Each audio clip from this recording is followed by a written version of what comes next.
దియా పేరేంటి second year దియా పేరేంటి బుజ్జమ్మ నీ పేరు గీతాంజలి నీ పేరు నీ పేరు నీ పేరు నీ పేరు ఏం పేరు నందిని. మీకు ఇప్పుడు వచ్చినప్పుడు బిస్కెట్లు తెస్తాము, చక్కగా చదువుకోవాలి, ఓకేనా?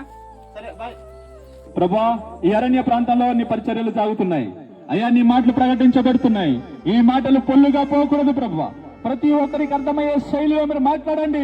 ప్రతి వారు నీ వైపు తండ్రి ప్రభా అయ్యా ఆకర్షించబడాలి. అనేక మంది నీ సన్నిధికి రావాలి. ఈ కడవరి దినాలు అనేక మంది నీ కొరకు చేర్చబడాలి. నీ మహిమ కొరకు తండ్రి ప్రభా అనేక మంది రావాలని ప్రార్థిస్తున్నాను అయ్యా తండ్రి. ప్రతి ఒక్కరు మారు మనసు పొందడానికి మీ కృప చూపించండి. ఈ మాటలు కూడా ప్రకటించి మేము వెళ్తున్నాం. గొప్ప కార్మిక కుటుంబాల్లో ఈ ప్రాంతంలో జరిగించమని యేసుక్రీస్తు ఉన్నతమైన నామాన్ని బట్టి అతి వినయంతో వేడుకొని చూంటున్నాం అక్కన తండ్రి. ఆమేన్.